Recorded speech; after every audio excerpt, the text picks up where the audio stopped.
hoje nós vamos tratar de um assunto que faz parte da nossa vida de cristão.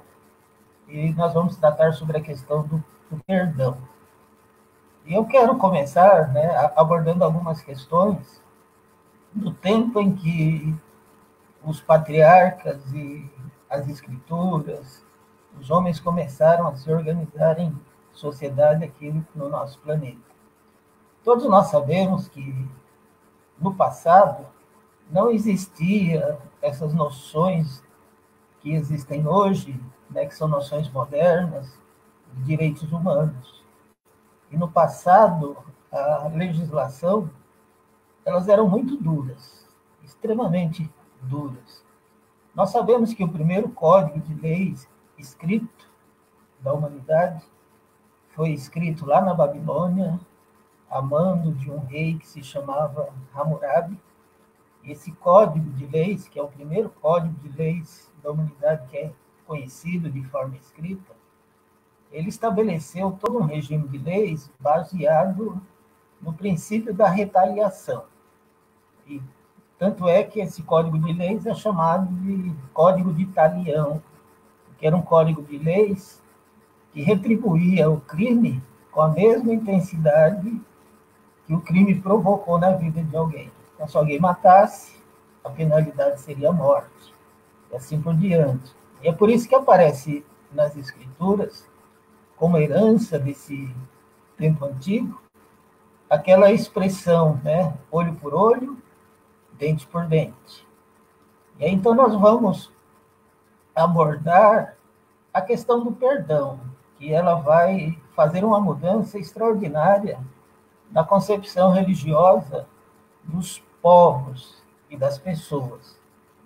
Então, no Antigo Testamento, essa questão do perdão ela já está colocada, ela já existe, a previsão de que o perdão de Deus devesse ser buscado por todos já estava presente na mente do povo judeu, e na mente do povo judeu também já estava bem claro que para ser perdoado por Deus, a pessoa precisaria aprender a perdoar os seus irmãos. O perdão de Deus está condicionado a nós perdoarmos aos nossos semelhantes.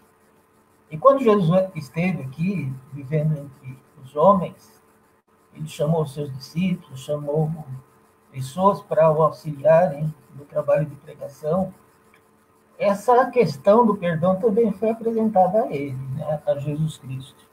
E isso aparece no livro de São Mateus, capítulo 18. Os discípulos de Jesus Cristo, trabalhando essa questão do perdão, então se aproximaram de Cristo e perguntaram, porque eles sabiam que o Antigo Testamento já mencionava, que a Bíblia hebraica já mencionava essa questão do perdão. E que o perdão de Deus ao ser humano, ele está condicionado ao homem também aprender a perdoar o seu semelhante. E Pedro, então, se aproxima de Jesus Cristo e faz essa pergunta, que aparece em São Mateus 18, versículo 21. Senhor, até quantas vezes meu irmão pecará contra mim, que eu lhe perdoe? Até 7 vezes? Então, parece que existia na mente, não só de Pedro, mas Pedro está expressando uma questão que devia ser comum aos seus contemporâneos, às pessoas da sua época. Que o pecado, ele consiste numa ofensa que alguém faz contra a outra, na maioria das vezes, mas também pode ser uma ofensa diretamente contra Deus.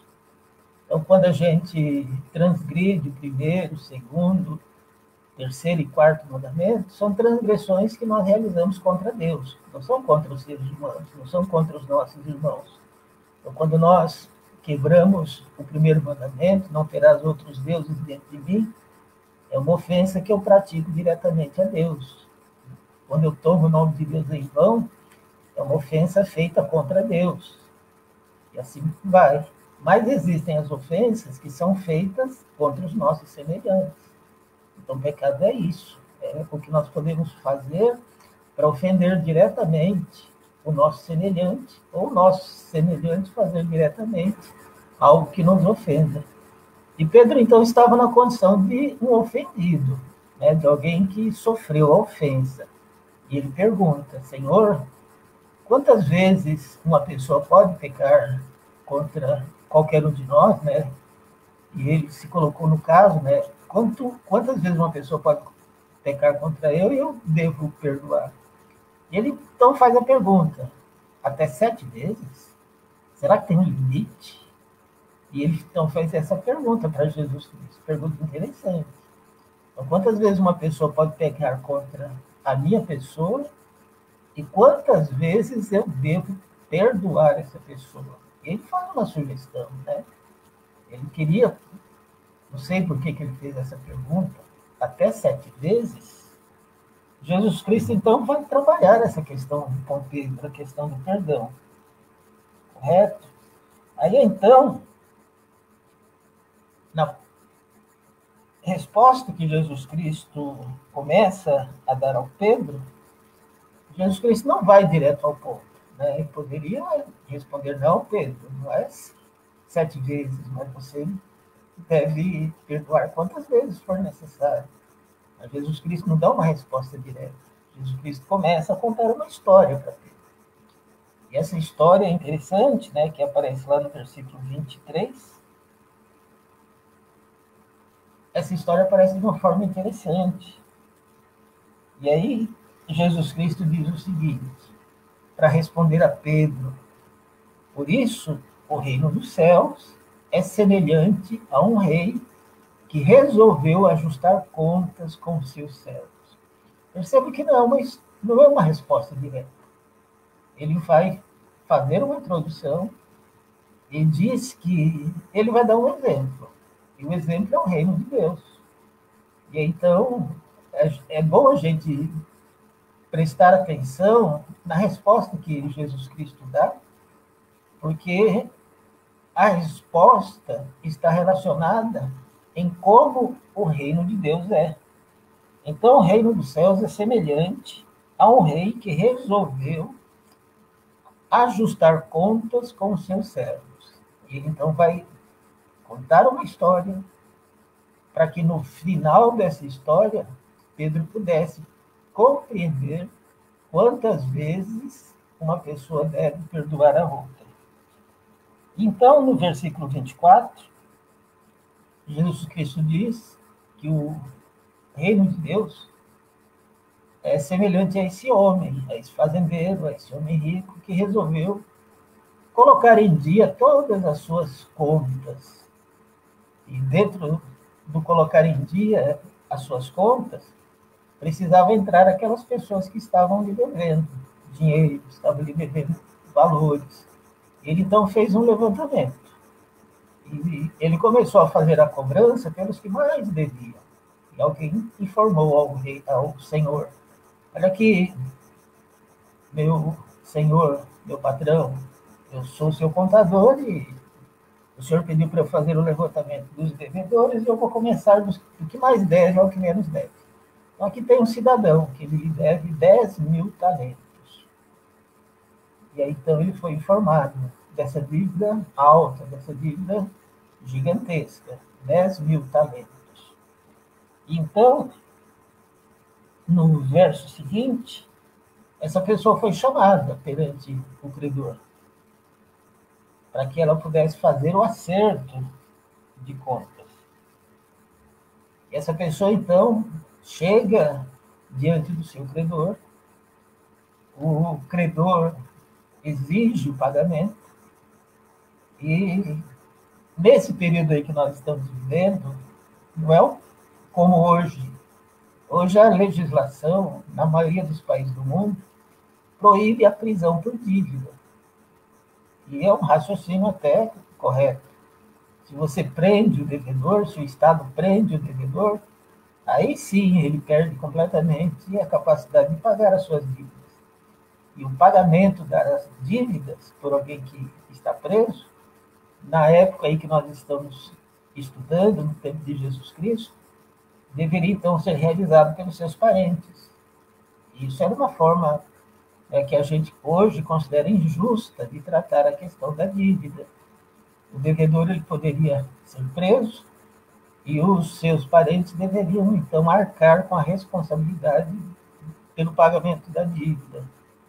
Ou até havia a possibilidade do credor exigir perante as autoridades que o devedor se tornasse escravo até o pagamento total da dívida.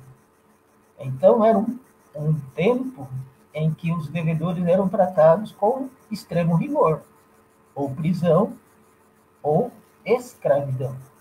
E esse homem que devia 10 mil talentos, ele foi chamado à presença do seu credor, e diante dele estava a possibilidade: ou eu vou ser preso, meus parentes vão ter que se virar para pagar a minha dívida, caso queiram me ver livre, ou ele vai pedir que eu me torne escravo dele, que eu perca a minha liberdade, que eu vá ter que trabalhar para ele até a quitação completa da dívida. O homem, então, entra numa situação de desespero. Não podia pagar. Se fosse preso, a sua família assumiria o custo da dívida. E se ele fosse para a escravidão, a liberdade lhe seria tirada e a sua família sofreria muito nessa nova situação. E ele, então, suplica. Ele entra em desespero e suplica o perdão.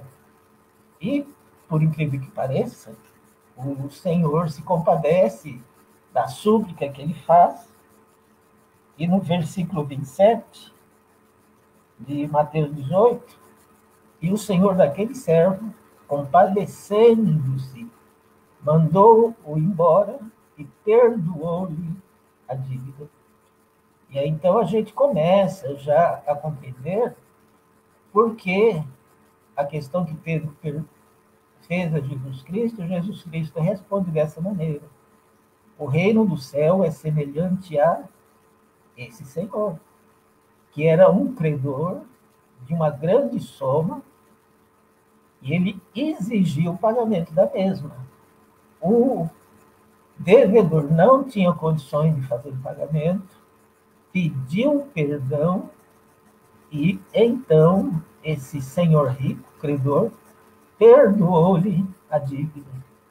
O reino do céu, como Jesus Cristo diz, é exatamente isso. Nós temos uma dívida gigantesca com o nosso Deus, e um dia todos os seres humanos que são devedores a Deus, que estão em dívida com Deus, irão comparecer perante o seu tribunal. E nesse tribunal vai ser pedido a execução da dívida. E nós sabemos disso. E nesse tribunal nós podemos pedir o perdão. Mas é interessante que esse perdão, para ser concedido no tribunal que vai ser organizado no futuro, esse perdão tem que ser pedido hoje. O reino do céu, então, ele é semelhante a esse senhor rico que tinha inúmeros créditos a receber, inúmeros devedores na sua lista, e um desses devedores foi chamado, e não podendo pagar a dívida, esse senhor, então, perdoou a dívida. E ele foi embora, então, com a dívida perdoada. O reino do céu é semelhante a esse Senhor. Isso nos traz um grande sentido de alívio.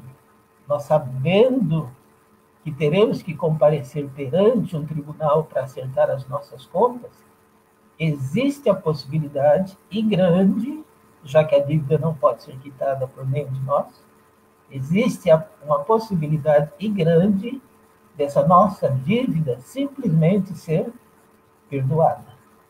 E nós não vamos, em hipótese nenhuma, pagar essa dívida, porque ela não será perdoada. Então, o reino do céu é semelhante a isso. Existe uma dívida da nossa parte, existe um credor, vai existir uma execução, mas nós poderemos ser perdoados. O reino do céu é semelhante a isso. Mas não é semelhante a só isso, não. É semelhante mais a alguma coisa. Porque o reino do céu também espera que nós hajamos de acordo com o que o credor fez. Porque todos nós somos credores e devedores ao mesmo tempo. Eu sou devedor de Deus, eu sou devedor dos irmãos, que muitas vezes a gente fala alguma coisa que os magoa, que os fere, que os deixam tristes. Então, eu não devo só para Deus, eu devo também aos meus irmãos. Mas tem muitos irmãos que também me são devedores, que me devem, porque algumas coisas que eu falei e os feri, também tem muitas coisas que eles me falaram e me feriram. Então, o reino do céu, ele apresenta-se dessa maneira. Ele é semelhante, primeiro, a esse senhor credor que tinha dívidas e que perdoou essas dívidas. E o reino do céu também é semelhante ao que Jesus Cristo vai apresentar na sequência. Então, ele apresenta a segunda parte da história. Aí, no versículo 29, esse cidadão que tinha a sua dívida perdoada, aí ele volta para a questão anterior. Ele também era credor. E ele então vai agir agora como credor. Primeiro ele agiu como devedor. Como devedor, ele suplicou misericórdia e obteve misericórdia. E aí agora ele vai agir como credor. E ele também tinha pessoas que lhe deviam, como eu tenho pessoas que me devem, e como eu devo também para, não só para Deus, mas também para os meus irmãos. Então esse servo agora, ele sai da condição de devedor, porque a sua dívida lhe foi perdoada, ele vai entrar agora na situação oposta, na situação de credor.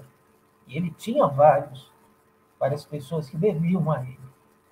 Ele, então, não sabemos por qual motivo, talvez até por, sei lá, um desgosto, um orgulho ferido, talvez ele tenha pensado assim, né? Já que o meu credor me cobrou, eu agora também tenho o direito de exigir que os meus devedores me paguem. E ele então sai à caça dos seus devedores. E ele tinha um devedor, uma pessoa que estava devendo para ele procura essa pessoa e exige o pagamento.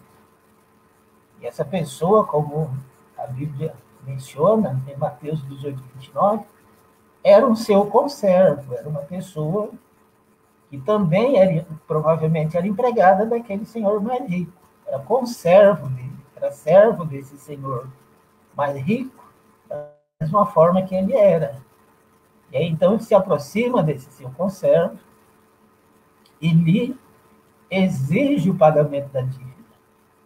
Exige de forma que o outro exigiu, com aquela possibilidade. Ou eu lhe denuncio às autoridades e você vai preso, e a sua família vai ter que pagar a sua dívida, ou eu peço às autoridades que você seja feito meu escravo. E aí, enquanto você não quitar a sua dívida comigo através da escravidão, você continua sendo devedor. E aí, o que esse conservo faz? Que agora é devedor do conservo credor. Então, esse conservo, é dito lá no versículo 29, que ele tem essa atitude. Então, o seu conservo, caindo-lhe aos pés, lhe implorava: "Sê paciente comigo e eu te pagarei." São Mateus 18, 29. E aí tem uma questão, né, que é interessante. Esse conservo, ele nem pede perdão da dívida, né? Ele se reconhece devedor e ele sabe que caso a pessoa esperasse um pouco mais, com um pouco mais de tempo, ele conseguiria os recursos e lhe pagaria a dívida. Percebam que esse conservo devedor, ele pede até uma situação mais confortável, apenas isso ele pede. Ele não está na mesma situação do primeiro devedor, que, impossibilitado absolutamente de pagar a dívida, ele pede imediatamente perdão, me perdoa. E o Senhor perdoou. Ele agora, esse conservo devedor, ele pede só um pouco mais de tempo. No versículo 29, seja paciente e te pagarei. Ele só pediu um pouco mais de tempo. Não pediu, né? Interessante que nem perdão da dívida ele pediu. Pediu apenas um pouco mais de tempo para pagar a dívida. E qual foi a reação desse que agora é credor? Antes ele era devedor. Antes ele pediu misericórdia, foi perdoado, alcançou o perdão. Agora ele está numa posição de superioridade, está numa posição de privilégio. Agora ele quer, né, receber o que ele deve. E esse outro devedor, em relação a ele pede simplesmente um pouco mais de paciência, um pouco mais de tempo. Me dê um pouco mais de tempo que eu vou lhe pagar tudo que eu lhe devo. E qual a resposta que o credor lhe dá? Não, não vou lhe dar mais tempo.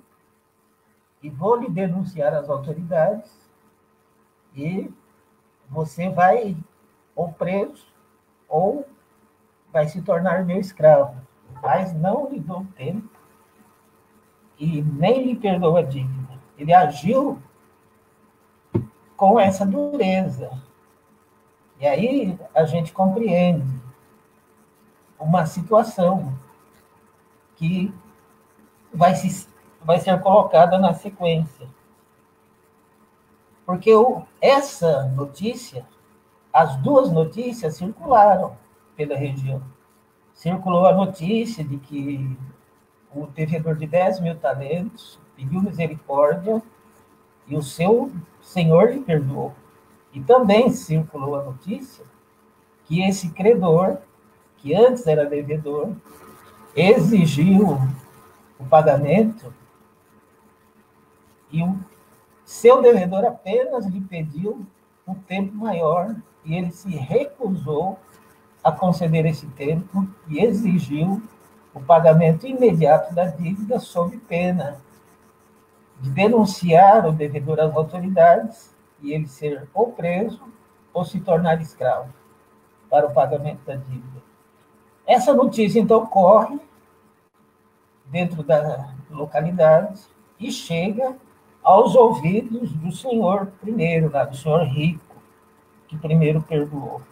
E chama, então, esse servo que havia recebido perdão e começa a conversar com ele. E a conversa aparece no versículo 33. E a conversa é a seguinte: eu ouvi aí tudo o que aconteceu, como eu lhe perdoei. Você não podia pagar a dívida, eu tive misericórdia de você e perdoei a sua dívida. E você saiu daqui e foi exigir o pagamento da dívida de um outro seu conservo, de uma pessoa da sua mesma categoria, da sua mesma situação. Essa pessoa lhe pediu um pouco mais de tempo e você não aceitou o pedido dela, não lhe deu mais tempo e não lhes perdoou a dívida. E ele então faz a pergunta: não devias tu igualmente compadecer-te do teu conservo, como eu também me compadeci de você? Você não deveria ter tido essa mesma atitude, já que eu lhe perdoei, e a dívida que você me devia era gigantesca, era 10 mil talentos, o outro que lhe devia uma quantia muito menor, você não poderia ter perdoado a ele também? Ele faz essa pergunta. E aí, então, depois, ele dá a resposta. Já que você não o perdoou, eu vou também revogar de você o meu perdão. E agora você vai ter que pagar tudo o que me deve. Então, paga ou vai preso, ou vai, então, se tornar escravo. Porque se eu tive misericórdia de ti, você também deveria ter tido misericórdia do outro. E aí, então, Jesus Cristo respondeu a Pedro a pergunta que ele fez: quantas vezes eu devo perdoar o meu irmão? Com essa história, colocando que o reino dos céus é semelhante a essa história. Você quer ter perdão? Perdoe. Quantas vezes você quer ser perdoado? Aí, o que vai decidir é quantas vezes você perdoou o seu irmão. Então, se você quer ser perdoado 7 vezes, perdoe 7 vezes. Se você quiser ser perdoado 70 vezes, perdoe 70 vezes. Se você quer ser perdoado 1000 vezes, perdoe 1000 vezes. Se você não quer ter limites de perdão para você, também não tenha limites para perdoar o outro.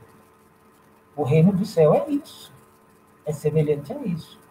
Quer ter perdão? Perdoe. Quantas vezes? Quantas vezes forem necessárias. Porque nós não sabemos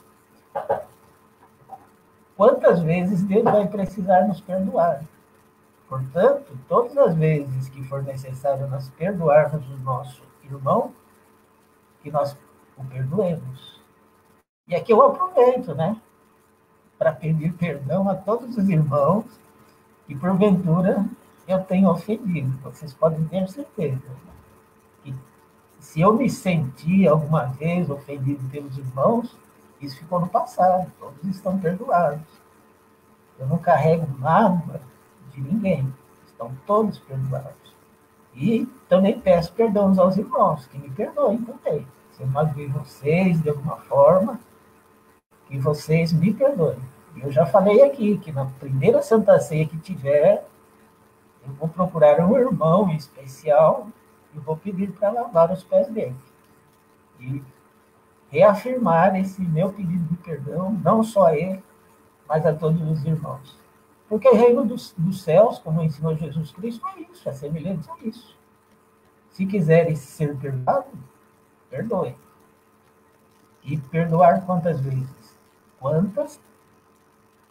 Tantas quantas forem necessárias. Não tem limite. Então, quanto mais nós formos perdoados, mais nós seremos perdoados. Isso está claramente na grande oração, na oração do Pai Nosso. Como é que a oração do Pai Nosso ela se inicia? É colocada uma condição: Pai, perdoa as nossas dívidas, assim como nós perdoamos os nossos devedores. Aí a gente percebe a coerência de Jesus Cristo. Ele nunca perdeu a coerência. Então, quem decide sobre o quanto Deus vai nos perdoar somos nós. E isso aparece claramente na oração. Apareceu claramente aí na parábola do devedor e aparece de forma muito clara na oração do Pai Nosso. Pai, perdoa as nossas ofensas, mas é só Pai, perdoa as nossas ofensas? Não. Assim como nós perdoamos também os que nos têm ofendido. Então, existe uma condição para o perdão de Deus. É nós também sabermos perdoar. É uma via de mão dupla. Perdoar para ser perdoado. Quem não perdoa não tem direito de pedir perdão. O reino do céu é isso. Quem não perdoa não tem direito de pedir perdão.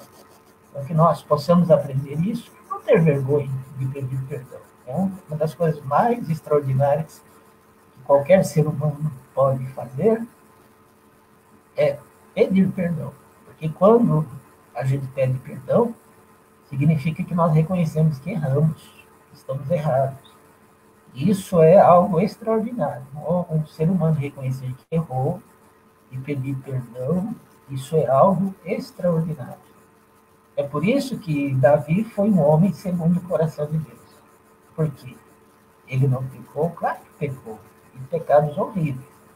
Mas o que ele fez? Ele reconheceu os seus pecados e se humilhou diante de Deus e pediu perdão. O reino de Deus é isso. É o reino do perdão. É o reino do perdão de cima para baixo e de baixo para cima. E que Deus possa nos abençoar, nos ajudar a compreender essa grande realidade. O reino de Deus é o reino do perdão. Que Deus nos abençoe.